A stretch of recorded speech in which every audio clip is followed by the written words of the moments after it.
As a teen, she was anxious to turn 30 because people would call her Kapi or Auntie. She's lived close to three times that age.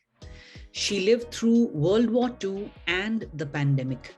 She's been blessed with seven children, 15 grandchildren, and eight great grandchildren. She also lost loved ones to war and the pandemic. And she herself beat the dreaded coronavirus. Her faith keeps her strong, her positivity keeps her young, and she's filled with gratitude. Now she loves being called Kapi. After all, it proves that she's still very much alive with hopes, aspirations, and dreams. We hope you continue to bring happiness, laughter, solace, and guidance to our lives for many more years to come, Api.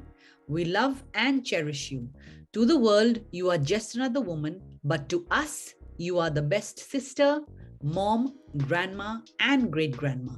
If this is your first time, I'm Candy, your host at Candid with Candy. Please like, subscribe, and share. Good evening, Api. How are you? I'm fine, thank you. Are you ready? Yes, I'm ready. So tell us, Api, where were you born? I was born in the year 1939 in Saitwal, Mizoram. You had to leave Mizoram at a very young age. Yes. Can you tell us how old were you and why did you have to leave Mizoram? You know, my father was in the army and he was based in Shillong, so that the whole family moved to Shillong. When we left for Shillong, I was about 6 years old. How many brothers and sisters were you when you left Mizoram? 2 brothers and 1 sister. We are 4. So at that time, I know you were very young, but there were no cars, there were no trucks, there were no buses. So you must have come on foot. I think family must have carried us on their back from Saitwal because we were too young to walk. But from Idol to Silchar, I don't remember. And from Silchar, I think we went by train to Guwahati. Life was difficult. So when you moved to Shillong from Mizoram, so this was also 1945 when the Second World War came to an end. Yeah. And I believe at that time you had just started living in Shillong as a little child. So do you remember anything of the war? When I think back, I remember because at that time it was 1945, yes. And it was cold on that day. And I remember that I was not wearing a slipper or anything. My hair also was not combed. And I was wearing some towel around. I wrapped myself with a towel. And at that time, this first Assam regiment soldiers, they came winning the war. And then we are standing on the roadside waiting for them. There were very long line marching that I remember very well. And we're standing on the roadside welcoming them. That's all I remember, the Second World War. The soldiers must have looked so tired, but they must have looked very happy that so many years of war ended. When you came to Shillong, you started to go to school and you studied till class 6. How did you learn English? You know, I studied in St. Mary's Convent School. It was the best school back then. It still is one of the best schools even now. I was fortunate to go to an English section, so that's I learned English. So after class 6, I also know that you enjoy reading books. Yeah, I love reading books. So where did you get the books to read? Oh, I borrowed from here and there. I borrowed from the bookstore, like lending bookstores, like that. I think one of the reasons why you are good is because you read a lot of books. Yes, I think that's the reason. And you also have a lot of knowledge about what is happening in the world. So you like I don't know. You like to watch world news? Yeah, sometimes, but these days I don't watch much. How old were you when you got married? Hey, why do you ask me that question? I was 16 years old. Back then, it was common to get married at an early age. So, did you have an arranged marriage? How did you meet my grandfather? It was a love marriage, so to say. I did not meet, he met me first. Okay. How many years were you married? We are married about 58 years. So, for 58 years, you always stayed together, right? Yes. So, what is one thing you miss about Apu? He never allowed me to do heavy work, and he is always concerned. He helped me in everything, like looking after the children. Also, when he's free, he helped me. He made them sleep. He carried them in his bag. He made them sleep. And then when we live in a village, he didn't allow me to carry firewood. Also, he carry everything himself. Water also he can, because in a village there's no tap, there's nothing. We have to carry water from afar. He carried water, firewood, everything. He didn't allow me to do all those things. And he is very kind and he loved me very much. Apu was everything to us. He looked after all of us really well. So even I miss that about him. While you were much younger, after you got married, you worked as an English teacher. Yes. So how much did you earn? 300 per month. That was good money then, nah? Do you remember the year? 75, 76, it was good money. And where did you teach English? Oh, Nai Bangla. Did you teach any of your children? Yes, 4 of them. Did they give you a lot of trouble in school? Oh, yes. We started school around 9 and then school over around 3 in the afternoon. My students were from nursery to class 3. These days, when I think of those days, how I taught them, I don't understand.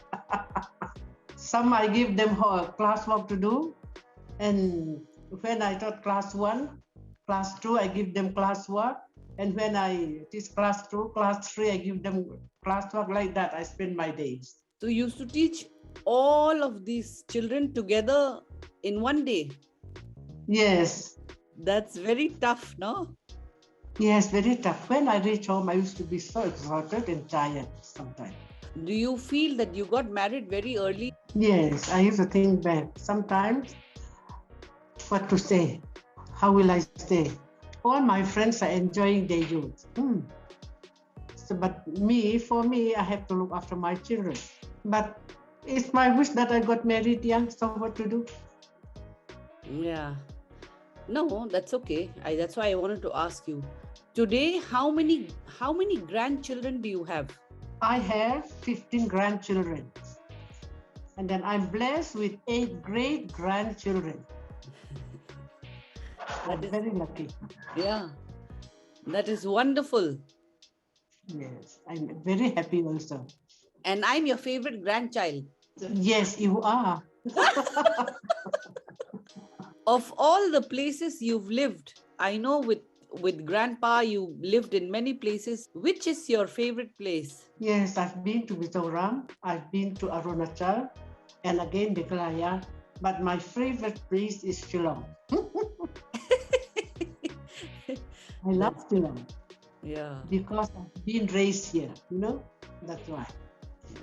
So you are spending your years of retirement in your favorite place on earth, right?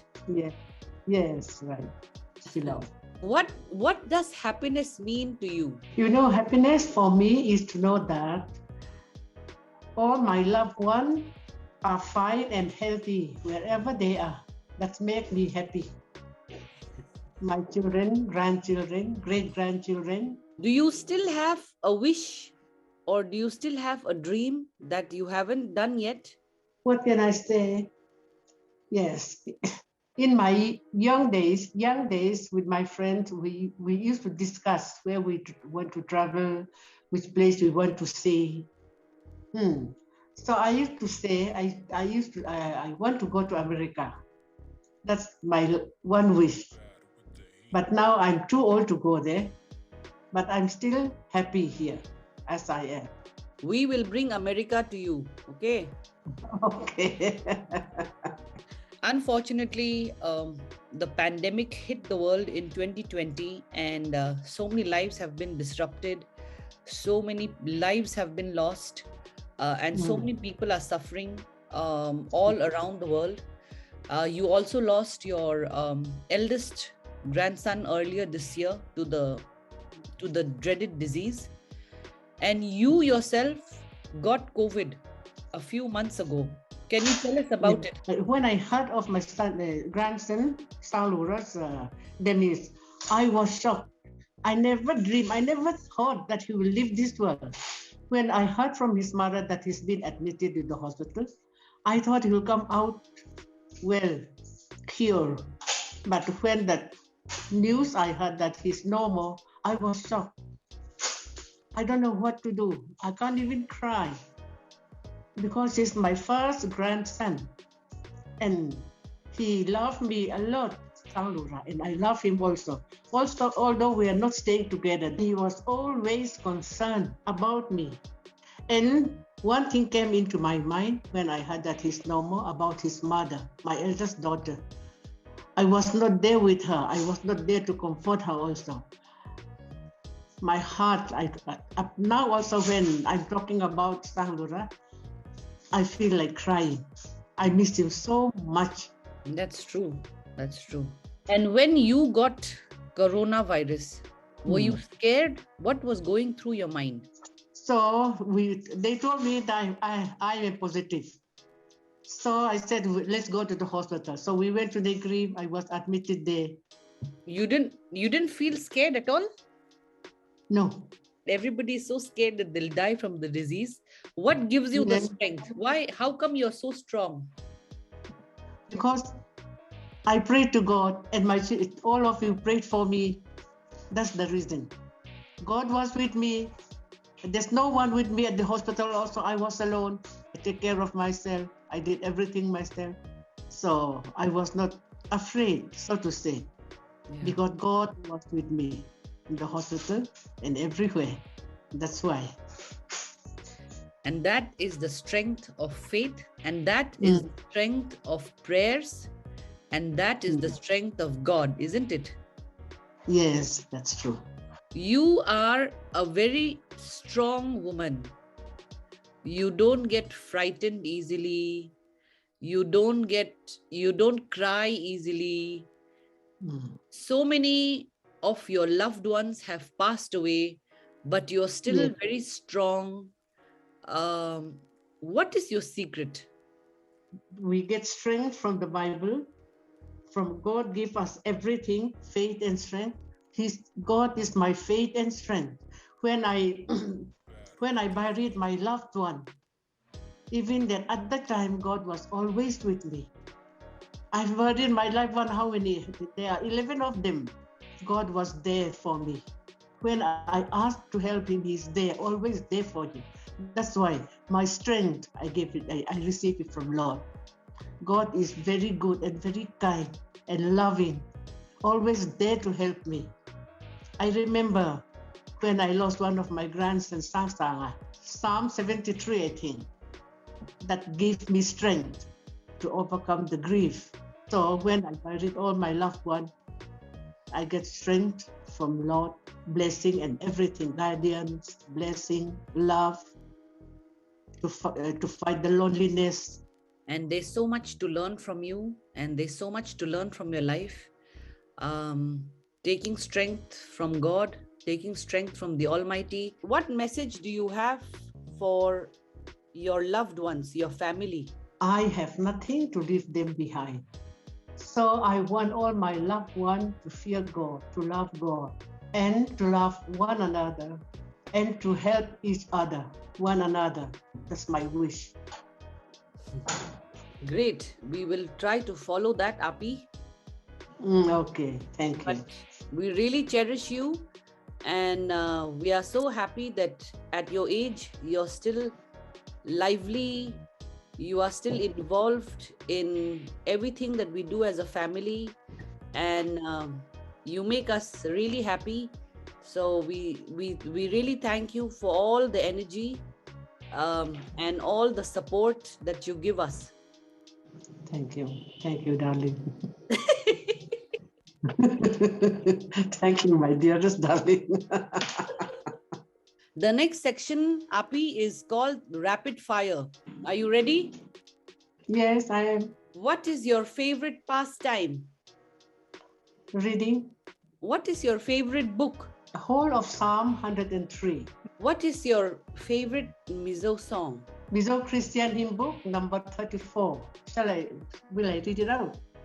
Read out a little bit. Tiltra kan muang hitu manan mutailo. Kan paran tilani kovelin nan mulo. Min chen lawang eng ma arengin kan pa mangay na atatu.